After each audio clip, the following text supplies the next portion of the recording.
Hello. Welcome to another episode of That's English. Samantha. Oh, hi there. I was reading an article about white-collar crime. That's when business people or politicians act illegally. You mean things like insider trading, when bankers trade secrets with each other? Yes, but this case is industrial espionage. A businessman was caught spying on a rival company to get secrets about its clients. Well, that's something that Danny learns about in today's episode. He meets a friend, Richard, who works for a rival company. While you watch, answer this question. Why doesn't Danny agree to Richard's proposal?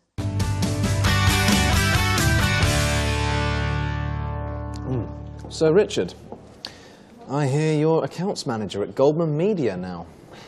Have you been spying on the competition? You ought to know better, Danny. I have my sources. It's going very well, actually. We're considered to be one of the leading marketing companies at the moment. How about you? Anything big happening that I should know about? No, not really. How long have you been there? Almost 5 years. You must have quite a portfolio. Yes. I'm ready to move forward now. Earn a bit more money, but I don't want to sound over-ambitious. I totally disagree with you. I know how you could earn a bit of extra money. How? Some information from your company could be made available to my company. Industrial espionage? Shh. You should be careful. You mean steal information about our client accounts? Ooh, not steal. You'd just have to find some documents. Maybe take a few photos. Download some information from the computer. Then you pass the information to me. What do you think? I don't know. If it's money you're worried about, I'm sure we could agree on a nice fee. No. Look, it's not about the money. Isn't it white-collar crime? Well, I don't agree that it's a crime. It's not like bribery or fraud. You're just doing someone a favor. You scratch my back, I'll scratch yours. I can't, Richard. It's no problem, Danny. Forget it. If you change your mind, just give me a call. Keep in touch.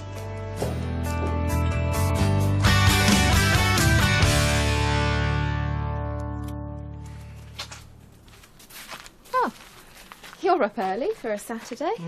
I woke up early and couldn't get back to sleep, so I thought I'd get the washing in before it rains. Huh. Anything wrong? You always do housework when something's up. I met this guy, Richard, last night from a rival company. I'd been offered money in exchange for information about our client accounts. You didn't accept it, did you? No. Richard and I obviously disagree about what the definition of crime is. Still, I bet the money's good. Can you imagine? Me, a spy. Danny, it's no laughing matter. It's a serious crime, along with cybercrime or insider trading. Really? Yes. I did an article about a company that was investigated for industrial spying. Some of the top executives were imprisoned for a long time. Oh, I turned him down. I don't want to do time in jail. Good. But you should report this to your boss or your compliance department if you have one. You're right. I agree with you. I'll speak to them on Monday. I'm glad Danny talked to Karen about the situation. She's helped him see how serious the crime is. Did you answer the question? Why doesn't Danny agree to Richard's proposal? You mean steal information about our client accounts? If it's money you're worried about, I'm sure we could agree on a nice fee. No. Look, it's not about the money. Isn't it white-collar crime? I turned him down. I don't want to do time in jail. Danny thinks that passing over company information is a white-collar crime. And he doesn't want to go to jail. Richard and Danny have different ideas about what constitutes a crime. Listen to the types of crime that were mentioned in the video. Well, I don't agree that it's a crime. It's not like bribery or fraud. Danny, it's no laughing matter. It's a serious crime along with cybercrime or insider trading. Richard talked about fraud and bribery. Fraud is when you lie about something to get more money. Whereas bribery is when you pay someone to act in your favour. Do you think white-collar crime, like fraud or insider trading, is as serious as, say, a bank robbery or mugging? That's robbing someone in the street. They're all forms of stealing, so they should all be punished in the same way. Let's watch part 2 and find out what Danny does next. And here's the question for you to answer. What does Danny do to incriminate Richard?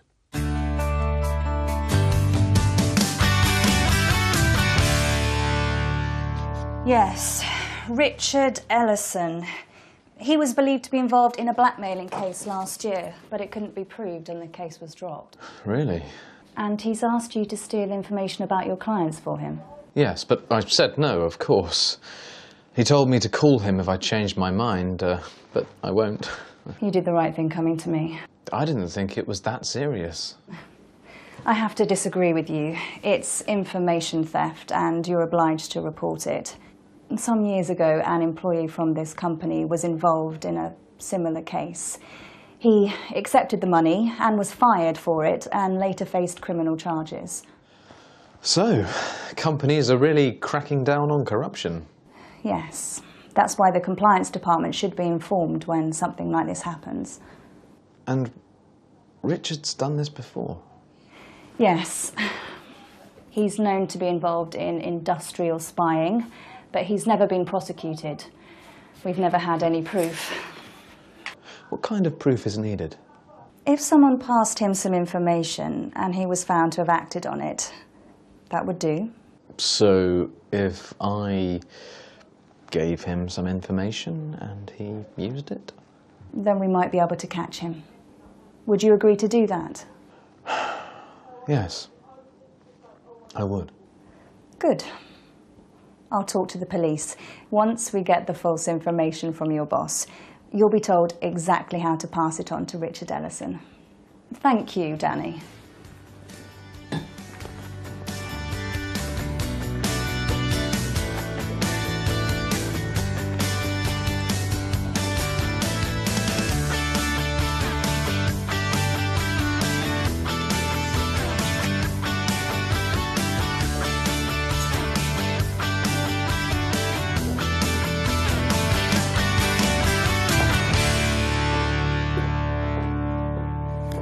What information did you give Richard Ellison? I gave him a false marketing plan for one of our clients. The client had been informed previously, and when Richard contacted them with a similar proposal, they were ready for him. And they informed the police? Yeah, and the rest is here. Richard Ellison, aged 32, has been charged with industrial espionage. He is alleged to have offered money for information from another company. Several other people are being held for questioning. And I'll be the star witness in court. If Ellison is found guilty, he faces a sentence of up to 5 years in prison. Cheers. Cheers! Your boss ought to be very pleased with you. In fact, he's so pleased with me, I'm going to get promoted. You know, the funny thing is, I should be thanking Richard Ellison. Why? Well, I told him I wanted to move forward in my career, and thanks to him, I am. What happened to the money Richard gave you? I spent it. What? No, I didn't. I gave it to the police as evidence. Richard could spend 5 years in prison for stealing information. I thought Danny was brave for agreeing to help catch Richard out. Were you able to answer the question? What does Danny do to incriminate Richard? What information did you give Richard Ellison? I gave him a false marketing plan for one of our clients. Danny gave Richard false information about a client's marketing plan. But both the clients and the police were informed about what he was going to do, so Danny was protected. In the video, we heard the passive used to report what people say, think or believe. He was believed to be involved in a blackmailing case last year. Yes. He's known to be involved in industrial spying. He is alleged to have offered money for information from another company. There are two different ways to report with the passive. For example, we can say, he is believed to be guilty. Or we can say, it is believed that he is guilty. Did you notice the descriptions of legal procedures? But it couldn't be proved and the case was dropped. Richard Ellison, aged 32, has been charged with industrial espionage. Several other people are being held for questioning. If Ellison is found guilty, he faces a sentence of up to 5 years in prison. If a case is dropped, it means that there isn't enough evidence to continue the investigation. And when police keep a suspect at a police station to ask them about a case, we say they are being held for questioning. In the UK, suspects can only be held for 24 hours without charge. So if the police don't have enough evidence, they have to release them, let them go. Now let's head over to the USA to hear what people in the street think about crime. We asked this question: can crime ever be justified? Well, if a man come up the street here and physically took my wife and my daughter, and I caught him in the alley, I would be the justice of that crime. I would personally take care of it myself. Yeah, self-defense. Stealing a loaf of bread for your starving family is the classic example of that. Shoplifting, I don't agree with at all, but you have to think about certain people who really just don't have it, who don't have money at all. It's almost never justified, but it's understandable sometimes. But killing, murdering, that's just crazy. That's over the top. That's a tricky one. It depends, really, because if I'm shoplifting oil and rice so that I could go and feed my kids that really have nothing, really could be justified. But if I'm shoplifting an iPhone so I could go purchase some drugs and things like that, I don't know. I think it's a perception thing, It just has to be, good behind it. If you're hungry and you need something to eat and you went by a fruit stand and grabbed a piece of fruit, is that so terrible? I don't know. I don't think so. It may be illegal to park in a particular spot, but if you see someone who's in distress on the sidewalk, I feel it's more than justified to break the law. Not surprisingly, self-defense is a common justification for breaking the law. But I was surprised that a lot of our speakers thought shoplifting could be justified. Well, like Stephen said, if you were hungry and stole some fruit, is that so terrible? I suppose not. Well, that's it for today's programme. Thanks for joining us. Goodbye. Bye-bye.